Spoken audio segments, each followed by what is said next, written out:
Hey,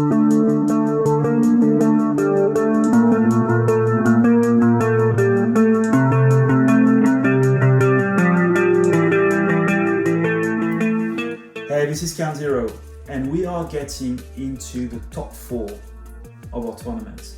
These are the final decks that prevailed in the previous rounds.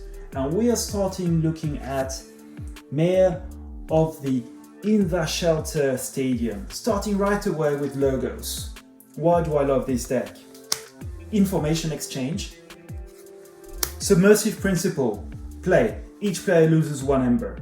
If the tide is high, each player loses half of their aember instead, rounding down the loss. So, love that card. Forgive or forget. Play, choose 1, archive 2 cards of different types from your discard pile, purge up to 2 cards from each discard pile. So it's a choice. Usually the archive is pretty good, but sometimes you want to purge things. It helps. Moving into the artifacts with 2x Hydro Cataloger. After a player raises the tide, they archive the top card of their deck. I'll come back to that one. 2x Isotropic Core. Each friendly creature gains Hazardous 1. This is really interesting. Protects your creatures. Infomorph. Fila. Novo Archaeologist. Zenzi. And Binary Moray. After you raise the tide, ready Binary Moray. After your opponent raises the tide, exhaust Binary Moray. Reap, archive a card. So this is a creature you could play and raise the tide, ready it, and use it immediately. Some interesting shenanigans there. So we've got the logos piece, and now let's go to shadows. Sorry, 2x Sack of Coins. Really good, and we'll see why. Because it goes very well with Care Wallop. Play, deal 1 to each creature, gain 1 aember for each creature destroyed this way. Loot or Pillage, 2x, play, choose 1, steal 1, or a friendly creature captures 3.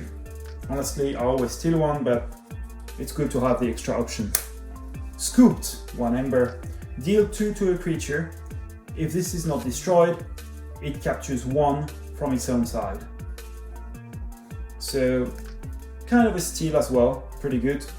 2x Blatant Thievery, enrage an enemy creature, move all aember from that creature to your pool.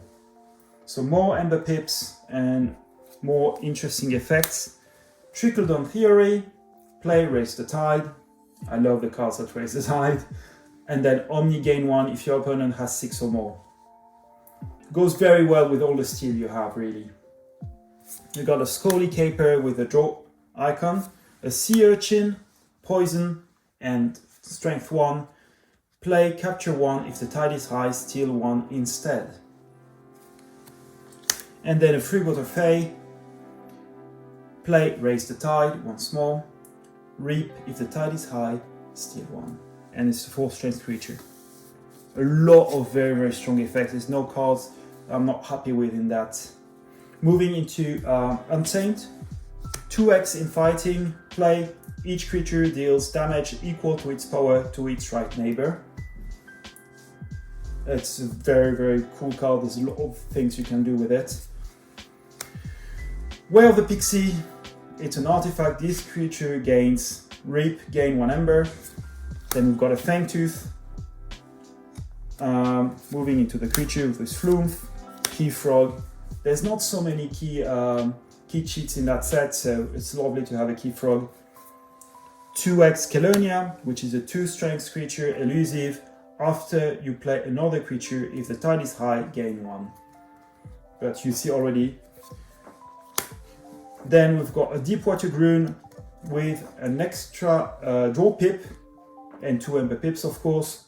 Play Reap, if the tide is high, your opponent gains 1. We've got the Mookling, 2 strength, your opponent is cost plus X, where X is the Mookling's power. And 2x Milliope, while the tide is high, Milliope gains Skirmish. Before fight, enrage the creature Milliope fights and each of that creature's neighbors. So why do I love that deck? I mean, having 2 times Colonia with 8 creatures with all interesting effects in Untamed is really good. It's amazing. The Deep Water Drone is pretty cool.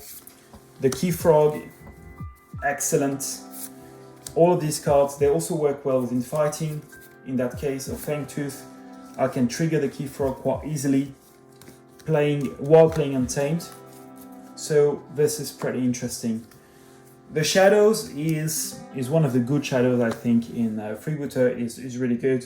The Sea Urchin is fine. Scully is good for disruption. I don't have so much creature control or ways to control my opponent's board, so it's good that I have that. The Sack of Coins works so well with all the action pack. All the action set is really good. I can deal a lot of damage, I can steal on top of it, and it's working very fine together, and then I can Carewall up for maximum impact. Also remember that I will be able, with my my logos, to archive some of my cards.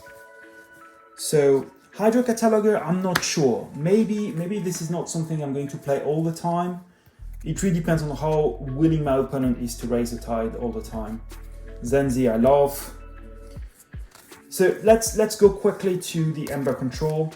We have got the exchange, information exchange, and we've got the submersive principle. Pretty cool. Aember control is just, it's crazy in that set.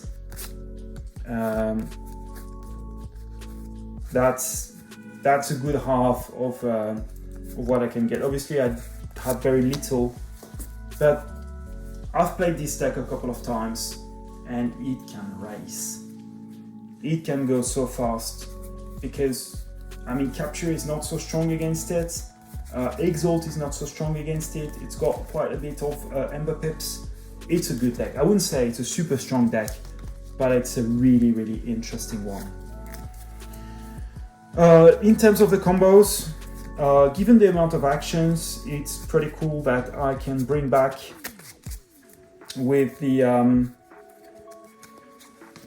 archive. I can archive cards mostly from my discard. So bring back some of the cards I've already played. Since all the cards have a high impact, I always have good cards in my discard that I can bring back. The Mookling, I love to bring this one back on board.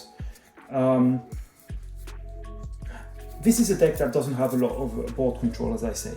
Not creatures that likes to fight, very small, weak creatures. So it's got to go as fast as possible. And it's got the will with a Double X Colonia. If your opponent doesn't have the means to kill it, it's going to be in trouble. But anyway, these are my thoughts, and I hope you enjoyed it, and I'll see you next time.